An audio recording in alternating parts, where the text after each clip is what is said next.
Magandang gabi, Philippine Air Force. Narito ang magiging lagay at taya ng panahon ngayong gabi ng Martes at sa mga susunod na araw. Sa kasalukuyan, naasahan natin ang patuloy na pag-iral ng Northeast Monsoon o hanging amihan, partikular na apektado pa rin ito ang malaking bahagi ng Luzon. Samantalang ang low pressure area ang ating minomonitor sa labas ng Philippine Area of Responsibility ay nagdevelop na bilang isang bagyo at nasa kategoryan Tropical Depression.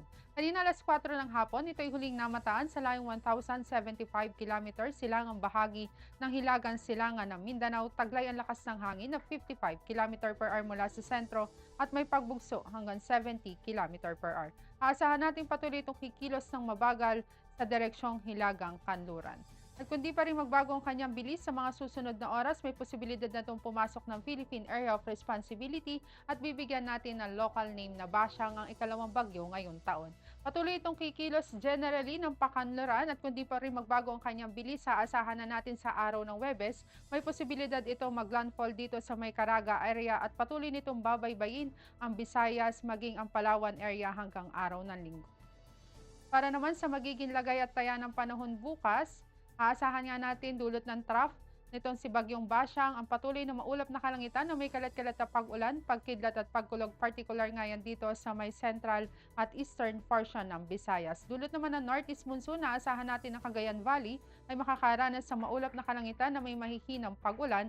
Samantalang ang Metro Manila at iba na lalabing bahagi naman ng Luzon, asahan din natin ang bahagyang maulap hanggang sa maulap na kalangitan, ngunit may mga posibilidad din ng mga pulupulong mahihinang pag-ulan, dulot din yan ng northeast monsoon.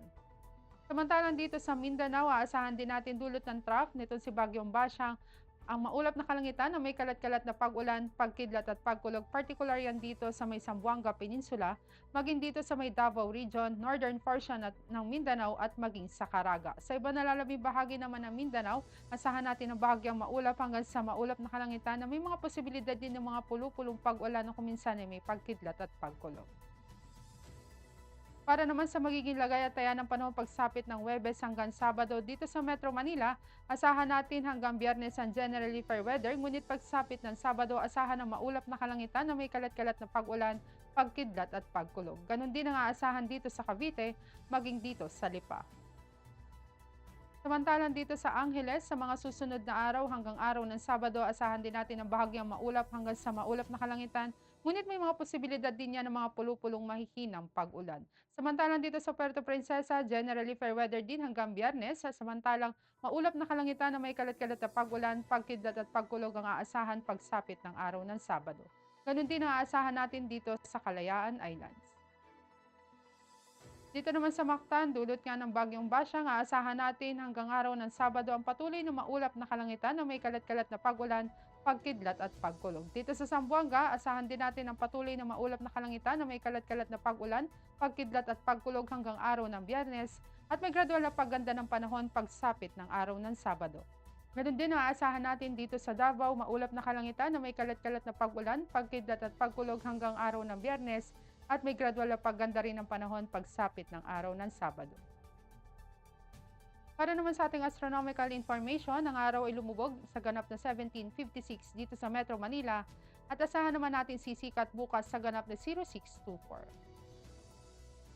Para naman sa ating moon illumination, meron tayong 92% decreasing. At yan na latest update natin sa weather. Para manatiling updated sa lagay at taya ng panahon, i-follow lamang ang Air Force Weather Center sa aming mga official social media accounts. At sa ngalan na aming commanding officer na si Colonel Alvin John Cugador, Philippine Air Force General Staff Corps, I'm Staff Sergeant Jessa C. Cuenca, Weather Broadcaster na Air Force Weather Center. Muli magandang gabi, Philippine Air Force.